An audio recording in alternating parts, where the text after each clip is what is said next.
Hello everybody, welcome to the Red Men TV. After Liverpool beat Tottenham by 2-1 to head back to the top of the Premier League table. 9 injuries to first teamers, who cares? Not this Liverpool squad, they just get on with it, and we are here for the player ratings show. So to get involved, then you need to give Alisson a vote now, because he's not got long left, about 30 seconds or so. If you want to vote, look underneath me, copy what it says, type it in the chat, and it's that simple. Exclamation mark, vote, space, and the number that you want to give them. Press that enter button and you will vote for Alisson. What would you give him out of 10? I personally, I want to stick 10s across the board, but I feel like Alisson was probably just around about an 8 out of 10, to be honest with you. I think, you know, Son does really well for that goal. I've seen it back now. I can comfortably say, now that Liverpool have won the game, that he was just onside.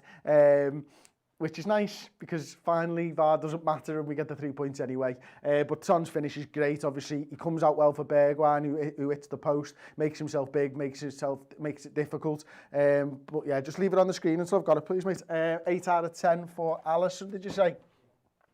Cool.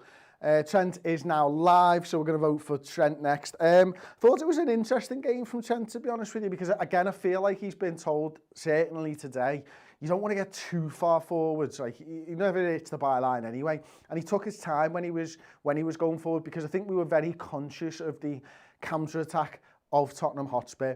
And I thought Trent did a great job at times for covering for Reese Williams, and I think Henderson did a great job over there as well, covering the space that Trent was vacating when he was moving forwards and stuff like that. So, yeah, I think it was a good performance by Trent Alexander-Arnold. It wasn't one of his absolute scintillating best performances. I can see with about 20 seconds to go, it looks like 7s and 8s is about where it is from Trent, and I think that's about right, to be honest with you. I'd agree with something along those lines. Again, it was a mature performance in that he didn't leave Reese Williams exposed, and that was massively important and what we needed from him. So he'll get marks from me anyway. He'll probably get an 8 out of 10 for being that mature performance and for us being able to see that. So he's got an 8 out of 10 there, which is absolutely sound with me. Reese Williams, hell of a performance. We've got a minute to vote for Reese Williams. And coming into the side, he was brilliant. He was absolutely brilliant. Yes, there were times when he was caught out. Of course there was going to be. He's a young lad coming into the side against a couple of the best strikers in the Premier League right now. The best from front two in the league, certainly. You know, what Son and Kane have done this season shouldn't be overlooked. And there was times when, you know, that Bergwijn chance at the start of the second half, I think it is, where he used the outside of his boot. You could argue that Reece went forwards, maybe should have done a little bit better, and Trent was therefore left exposed. You know, the other one where Bergwijn goes through, I think maybe, the one where it was a header from Kane, a header to Son, and then Bergwijn goes through, Reece is caught kind of in no man's land. But what he did when they were breaking, and it was the maturity for me of knowing when, to press and when to go forwards and when to drop off. That was absolutely brilliant. Listening to Jordan Henderson talk about his performance after the game and how good he's been in training, how good he is, and how much of a talker he is for a young lad coming into the league and into this team as well. It's brilliant to hear. I thought he was absolutely outstanding. Yous have given him a 9. I'm not going to overrule you. I'm going to overrule you. He's getting a 10 out of 10. I'm really, really sorry. But we'll recognise that yous gave him a 9. I gave him a 10 out of 10. And then it's on to Fabinho next then. So we're going to open the vote now for Fabinho, his centre-back partner. Again, you know, it's mad, isn't it? Because he's a DM. He shouldn't be playing this well. And like, to the point where we're now worried about a young kid going in. Of course, we're going to be worried about a young kid going in against Kane and Son and all that, but we're not worried about Fabinho. Like, none of the build-up to the game was how Fabinho was going to do with it. He's a flipping DM, and he's playing centre-back in the Premier League, and he's playing centre-back for the team that's winning, that's at the top of the Premier League right now as well. The lad's unbelievable, like, and it just constantly, again, he'll have been helping Reese Williams through that game. And he'll have had his own things going on as well. And I just love Fabinho to bits. He's one of the most versatile players because he's got that ability to spray the ball out. He's always calm in possession. He seems to make the right decision at the time that we need that decision to be made and stuff. And again, big in the air. And actually, most of the time, he probably played that long ball over to Fabinho's side. And he thought he dealt with it really, really well. So just a few seconds left. I'm going to call it. I can see that 9 out of 10 is just about squeaked 10 out of 10 there. And then it's on to Andy Robertson at left back, isn't it?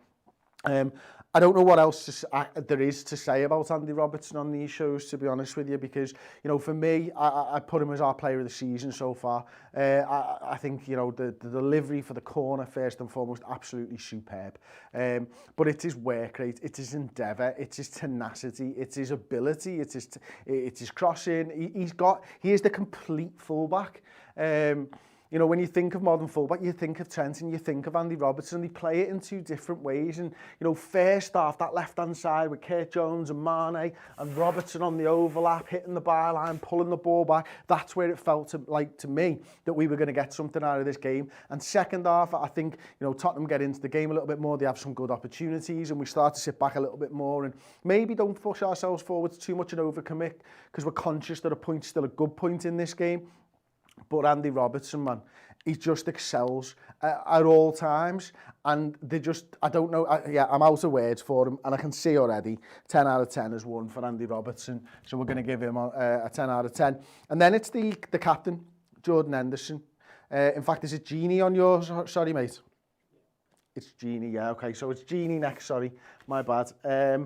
Yeah, Genie Wijnaldum, again, like, just give the man a contract, will you? Whatever he wants, just give him a bloody contract. As a fan, that's the right thing to do. As a football manager in charge of the club, maybe it's the wrong thing. Maybe it's the right thing, who knows? I'd give him a contract. But yeah, I look, just write your own contract and sign it and give it back and we'll sort it out. Because the lad, again, unbelievable. You'd think by now, after seeing this side for so long, unbelievable wouldn't be a word that I use. Unbelievable is the word that I use probably most when talking about this side, when describing this side, because they keep on going there. They just keep on going one better. When you think they're down, they're not. When you think they're out, they're not. When you think that we're getting 1 point, we don't. When you think that we can't possibly win the league with a team that's absolutely decimated with injuries, we go top of the table. When you think that the defence won't hold up to the best front two in football, a fucking 19-year-old kid and a DM do it. I mean, and Genie Wijnaldum, he epitomised everything and he was involved in everything, and whether it was left, whether it was right. Him, Curtis Jones, Jordan Henderson, they ran that midfield today for large parts of the first half, for a larger part of the second half than Tottenham did. I think they were just absolutely superb. And again, I can see the 10 out of 10 as one for Genie Wijnaldum, and I'm absolutely sound with that. This time, it definitely is going to be Jordan Henderson that we're voting for next. Captain, leader, Premier League winner, European Cup winner, legend in my eyes. He epitomises everything about this Liverpool side. And there was at times there where his endeavour and his ability were dragging us through that game. And he wasn't quite spraying the balls around second half like he did in the first half. But my word, you know, tackles when he goes in on, I think it's Kane first, and then Kane just flicks the ball around the corner in the sort of, in the centre circle, and he moves off Kane as he realises what's going on, and he tackles Son. And it's that type of awareness of the situation that Jordan brings. And then there's times when he's overlapping down the right hand side because somebody just needs to do it. We're starting to dither, we're starting to dally a little bit, and Jordan Henderson just goes, no, lads, this is how we're going to do. We're going to move it on, we're going to inject a little bit of pace into this game, and once again we're going to go and try and win the game. That's what Jordan Henderson does. The way he speaks about the football club, the way he speaks about the young players after the games, he is everything. He's Liverpool Football Club right now. He is the modern Liverpool Football Club. He's an unbelievable captain and he's an unbelievable player, and he gets a 10 out of 10 for tonight. Thank you very much, everybody. Well done. Kurt Jones. Pardon? Kurt Jones, no problem. Kurt Jones is next. Kurt Jones, so where'd you start? I mean, the word that Jürgen uses is wow. And that's probably about right for Kurt, isn't it? You know, young lad playing in the middle of the park. I'll tell you one thing, right, with Kurt. His performance today, like, first of all, lovely little 1-2, gets a little bit lucky for Mo Salah's goal and all that type of stuff, right? But he is going to be incredibly difficult to get out of this team. That's the level that he's playing at right now. He's playing and he's excelling in the Premier League champions team, the team that's top of the Premier League. He's excelling in the middle. And he's been forced into it because of injuries and stuff, and he's taken it. Those little flicks and tricks that he was doing today, he was just embarrassing. He was embarrassing dads. Like, the kids won't even be able to look them in the eye anymore when they get home because they'll see what young Kurt Jones just did to their dad. I feel sorry for the Tottenham players at times because they didn't know it was coming, but we did because we've seen him play. We've seen him show that ability already. And again, whether it's left, whether it's right, he seemed to just find that little bit of space, link that midfield with the attack, look for those little 1-2s and stuff. And again, He was absolutely superb. My word, another 10 out of 10. Yeah, it feels like when you beat the team who's ahead of you in the league and you go top of the table by 3 points, tend to get thrown around. And they do, and they should do. And Sadio Mane's next up for the player vote. So Sadio Mane, a good performance again from Sadio Mane. You know, he had a real tussle with Serge Aurier, didn't he? I mean, the two of them are strong, two of them are gnarly. They were going in on each other. Times Serge won it, times Sadio won it. The battle kept going on, but it felt like towards the end of the game, he was starting to get the better of him. You think of that turn inside the area where he gets his shot off, and does it hit the bar, actually? I think it might do, where he hits that left foot, he smashes it, hits the bar, and then towards the end of the game again, it felt like Liverpool were maybe looking for a little penalty or something like that, and he just constantly got on the edge of the area, shift left, shift right, into the area, byline, cross wasn't quite there and stuff like that. But again, you know, linking up first half with Andy Robertson, playing with Kurt Jones down that left-hand side, they caused Tottenham nightmares all game long, the three of them. And Sadio Mane just needs that goal now. It's been a few games now. I think Paul said 7 in the league, maybe. I think he said 7 in the league. So it's probably 8 in the league now. But we won't mind. We don't mind when he's still affecting football games, when he's still having that massive impact on the pitch, and when Liverpool is still winning games and still at the top of the table. That's what matters, isn't it? So with 5 seconds left, it's so close between 8 and 9 right now. And I can just see that 9 wins out for Sadio Mane. So next we've got Mo Salah, obviously the goal scorer first and foremost, opens the scoring for Liverpool, scruffy as you like. It was obviously a deflected goal. I think it was Dyer that it goes in off and off the post and all that type of stuff, and a little bit of a strange Mo performance really, because there was times when he was Mo and he was, you know, dragging the ball back in the area and taking on men, and you want him to pass and he doesn't quite get the pass off. There was times when he was crossing the ball aimlessly into the box, or what seemed like aimlessly to me anyway.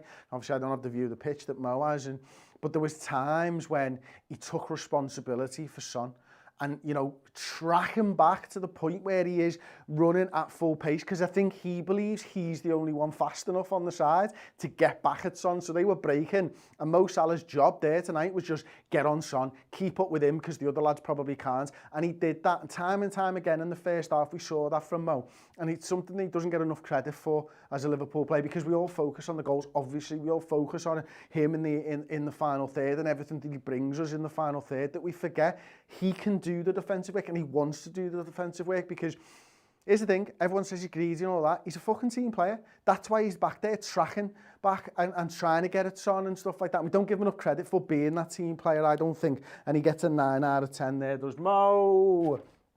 The match winner, Bobby Firmino. Boy, oh boy, oh boy, 3rd goal of the season, and I think it's the 3rd Premier League goal of the season, and it's a big, fat bullet header from Bobby Firmino. Shout out to the captain, Jordan Henderson, for the little block, which is why we have 2-on-1 with Bobby and Reese Williams at the back stick. And, you know, questions, I think it was Alderweireld had to go, stepped over to Reese. That was enough. That's all that Bobby needed. He had that little glimmer. He'd had one header earlier on. It was a good header that Hugo Lloris saved, but that time the power was on the ball. The cross was perfect. He rose perfectly, he hit it, and he went past Hugo Lloris before Hugo could even have a chance. He couldn't even turn. And all he could do was just his neck. Couldn't get his body, couldn't get a save off, couldn't get nothing. And Bobby just sprints like Salah chasing Son to the Kop to celebrate, doing his little sting face, absolutely loving life.